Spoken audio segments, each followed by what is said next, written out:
Hey guys, it is time to tackle Spackle here in the HIPChicks studio. I want to make sure that you walk away with 5 pro tips that will give you smoother walls with less mess, and you'll end up with a better paint job overall. So make sure that you subscribe too, because I don't want you to miss any upcoming videos, because HIPChicks is all focused on bringing you tips that will save you money, stress, and time, and get you back to your real lives and still have a beautiful home in the process. Now also at the end, I'm going to have a bonus tip, which is the #1 mistake that homeowners do when they are touching up the paint on their walls. So make sure you stick around for that, because doing spackle work is not just as simple as, taking that spackle blade and shoving that spackle or joint compound into an open hole. It's about prepping those walls so that they are ready for paint and you have a flawless complexion on them every time. My first tip involves the paper. There is the right kind and the wrong kind of sandpaper when you are using it on drywall, so make sure you buy the proper paper. It is a softer grit so that it just takes off the top layer of the spackle and it doesn't completely wear away at the drywall surface itself, creating more damage to the wall. So make sure you're buying the proper paper. Some drywall sandpapers will actually allow you to use them wet, and that means a little less mess. Tip #3 is about getting a smooth finish. Every time you sand, you are wearing down the surface of the spackle and or the drywall paper as you move out towards the edge. So it's important that you get a nice smooth, even pass with your sandpaper every time.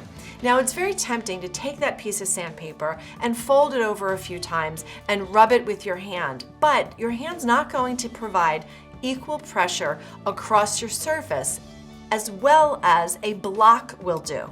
So I recommend using a sanding block whenever you can, because it provides that even pressure for a smoother finish.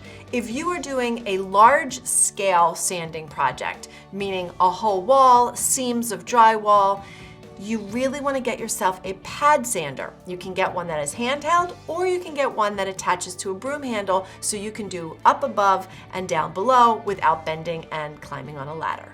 And don't forget, if you really want to have less mess, we talked about wet sanding, you can take that block sander, you can dampen it, and you will have less dirt and dust when you sand. This next tip will give you ninja skills when it comes to sanding your drywall. Think of wax on and wax off, but I call it sand off and suck up. When you are doing drywall sanding, take your vacuum hose and plant it directly under where you are working, and as you sand, your drywall dirt will go right into the hose, be sucked up, and you have less dirt and mess to clean up.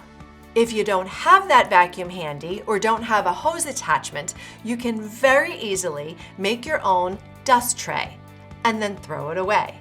Take a piece of construction paper or cardstock, fold it in half, tape it to the wall under where you're working, and when you sand, all of the dust and dirt falls in the tray, you peel it off the wall and toss it away. Hey guys, I want you to check out a bonus that is in the description. Click the link down there for 5 tips to save $500 or more on home repairs.